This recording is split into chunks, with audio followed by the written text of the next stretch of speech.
जय श्री हरि। बैसाख मास महात्म्य अध्याय 9। मैथिल ने पूछा, हे ब्राह्मण, कामदेव के जल जाने के बाद उसकी उत्पत्ति कैसे हुई? यह सुनकर ऋतुदेव स्वामी कार्तिक के जन्म की कथा कहने लगे, जिसके सुनने से पाप नष्ट हो जाते हैं, यश व पुत्र मिलते हैं और सब रोग नष्ट होते हैं। जब महादेव जी ने कामदेव को भस्म कर दिया, तब उनकी स्त्री रति मूर्छित हो गई और फिर चेत होने पर अनेक प्रकार के विलाप कर शरीर त्याग करने लगी और अंतिम क्रिया करने के लिए बसंत को बुलाया। बसंत ने आकर रति को समझाया कि आत्मघात करना धर्म का हेतु नहीं है, लेकिन रति के न मानने पर बसंत ने नदी के तट पर चिता बनाई और रति गंगा में स्नान कर संपूर्ण क्रियाकर्म से निश्चित हो सब इंद्रियों को रोक और मन को आत्मा में लीन कर चिता पर चढ़ने को उद्यत हो गई। तब आकाशवाणी हुई कि हे कल्याणी, हे पति में अत्यंत प्रेम रखने वाली, तू चिता में प्रवेश मत कर। तेरा पति महादेव जी के प्रसाद से तथा यदुवंशी कृष्ण भगवान से पुनः पैदा होगा। ऐसे क्रम से 2 जन्म होंगे। तब दूसरे जन्म में श्री कृष्ण से रुक्मणी के गर्भ से तेरा पति होगा, उसका नाम प्रद्युम्न होगा। तू ब्रह्मा के शाप से शंकर के घर में निवास करेगी। वही प्रद्युम्न नाम के तेरे पति से तेरा मिलन होगा। ऐसा कह आकाशवाणी समाप्त हो गई। तब रति ने चिता में प्रवेश नहीं किया। फिर सब देवताओं ने रति को वरदान देकर उसको शांत किया और कहा, हे कामप्रिय, अब तेरा पति अनंग कहलाएगा और अंग वाले की तरह मरा हुआ भी दिखाई देगा। पूर्व कल्प में तेरा पति सुंदर नाम का राजा था। उस जन्म में तू ही उसकी पत्नी रजशंकर कारणी हुई थी, इसी से तेरी यह दशा हुई। अब तू बैसाख मास में प्रातःकाल मंदाकिनी नदी में स्नान कर मधुसूदन भगवान का पूजन कर और उनकी दिव्य कथा सुनकर अशून्य शयन नाम का व्रत आरंभ कर। ऐसा करने से तेरा पति तुझे अवश्य मिल जाएगा, इसमें तनिक भी संदेह नहीं है। रति को ऐसा वर दे। सब देवता अपने अपने स्थान को चले गए और रति भी क्लेश से निर्वित हो गई। मेष की संक्रांति में गंगा स्नान कर अशून्य शयन व्रत धारण करते ही उसे तत्काल कामदेव दिखाई दिया। पूर्व कल्प में भी यह बड़ा धर्मपरायण राजा था, मगर उसने बैसाख मास में कर्तव्य धर्म नहीं किए थे, इसलिए कामदेव परमात्मा का पुत्र होने पर भी अंगहीन हुआ। जब महादेव जी अंतर्ध्यान हो गए, तब पार्वती जी निराश खड़ी हो सोचने लगी कि क्या करूं। तब पिता हिमवान ने अपने घर ले गए।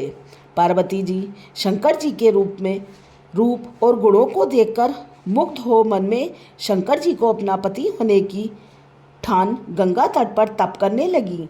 वे माता पिता आदि सबके समझाने पर भी भूखी प्यासी जटाए बड़ा सहस्त्र वर्ष तक महालिंग का पूजन करती रहीं। तब महादेव जी सायंकाल ब्रह्मचारी के वेश में उनके सामने पर्णकुटी पर अनेक प्रकार की परीक्षा कर और अपने दृढ़ देख बोले, हे भद्रे, जो तुम्हारी इच्छा हो वर मांग सकती हो। तब पार्वती जी ने वर मांगा कि हे रुद्र, तुम मेरे पति हो, तथास्तु ऐसा ही हो। यह वर देकर सप्तऋषियों को बुला हिमाचल के पास भेजा। वे सप्तऋषि हिमाचल के पास पहुँचे और हिमाचल के पूछने पर बोले, हे राजन, तेरी कन्या पार्वती ने, जो पहले दक्ष की पुत्री थी, अपने पिता के यज्ञ में शरीर त्याग कर तेरे घर में जन्म लिया है। इसका विवाह महादेव जी से कर दो। यह बात सुन हिमाचल बोले कि पार्वती महादेव जी को अपना पति बनाने के लिए घोर तप कर रही है। मैं भी अत्यंत हर्ष से अपनी कन्या महादेव जी को दे चुका हूँ। अब आप वहाँ पधारो जहाँ महादेव जी हैं। हिमाचल का उत्तर ले सप्तऋषि महादेव जी के पास जाकर और विवाह निश्चित कर चले गए। तब तो लक्ष्मी आदि सब देवियाँ तथा विष्णु आदि सब देवता बाराती बनकर चले और महादेव जी सब देवता, मुनि, 6 मातृका आदि को तथा भूतगणों को साथ ले बैल पर चढ़ चले। उनके आगे शंख मृदंग आदि अनेकों बाजे बजने लगे और वेद की ऋचा के पाठ होने लगे। और ये सब होते हुए हिमाचल की पुरी में पहुँचे। तब शुभ लग्न में शिव पार्वती का विवाह संपन्न हो गया, जिससे त्रिलोकी में आनंद छा गया। इस महोत्सव के पूर्ण होने पर शंकर जी पार्वती जी के संग स्वच्छंदता से हिमालय के शिखर पर सहस्त्र दिव्य वर्ष तक रमण करते रहे। महादेव जी द्वारा पार्वती के साथ नित्य प्रति रमण करने पर भी गर्भ स्थिति न हुई तो देवताओं को घोर चिंता उत्पन्न हुई कि हमारे कार्य की सिद्धि कठिन है।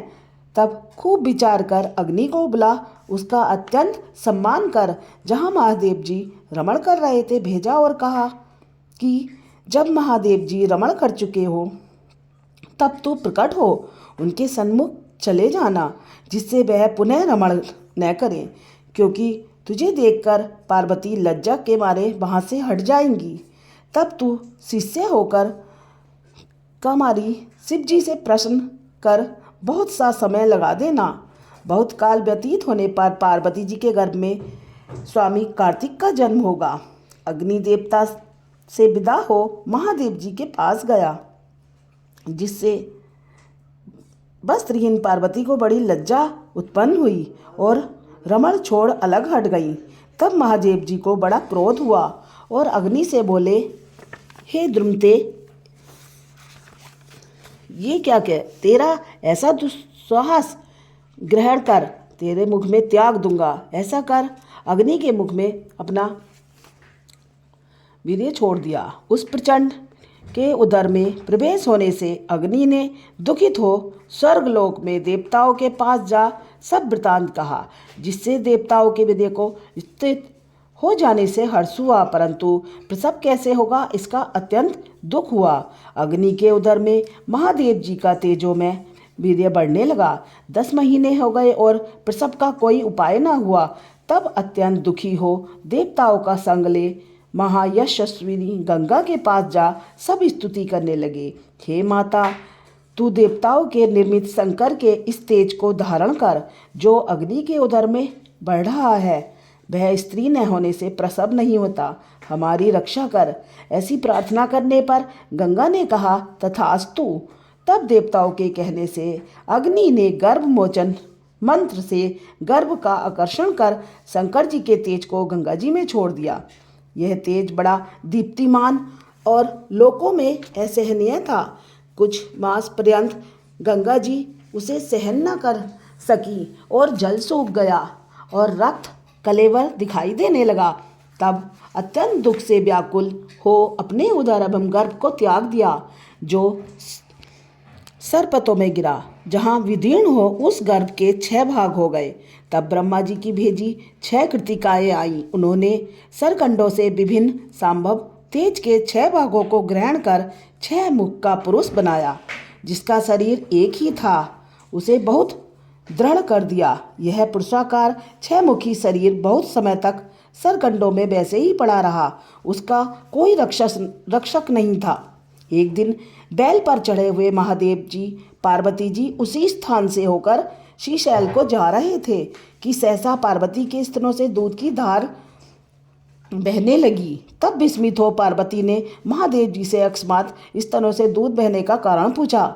महादेव जी बोले, तेरा पुत्र यहीं नीचे पड़ा है। और अपने रमण की बात तथा अग्नि का वहाँ आना, जिससे पार्वती को उसे देखने से लज्जा के मारे हट जाना और वीर्य स्खलित होने से क्रोध में आकर अग्नि के मुख में छोड़ देना और गंगा के जलने से गंगा का सरकंडों में छोड़ देना और वहाँ पर उनके 6 भाग हो जाना तथा मार्तकाओं के दृढ़ कर देने का वृतांत सुनाया।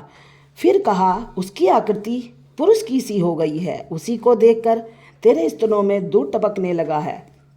इसका पराक्रम विष्णु के समान होगा। तू इसका पालन पोषण कर, यही तेरा औरस पुत्र है। इसे उठाकर ले चल। महादेव जी की बातें सुन पार्वती जी बालक को उठा गोदी में बैठाकर दुग्धपान कराने लगी और पुत्र स्नेह में तत्पर हो महादेव जी के साथ कैलाश को गई और पुत्र का पालन कर अत्यंत संतुष्ट हुई। हे राजन, यह कुमार के जन्म की कथा मैंने तेरे सामने कही। इसे नित्य प्रति सुनने से उनके पुत्र पौत्रादि की वृद्धि होती है। इसलिए वैशाख मास में धर्म करने से स्त्रियों का विधवा योग मिट जाता है तथा अत्यंत पुण्य होता है। इसी के प्रभाव से अनंग कामदेव भी सांग हो गया। जो लोग इस मास को बिना स्नान दान किए बिना देते हैं, उन्हें बहुत से धर्म करने पर भी अनेकों दुख भोगने पड़ते हैं। इसलिए यही एक मास संपूर्ण धर्मों के करने के लिए हितकारी है। ओम जय श्री हरि। अध्याय 9 समाप्त।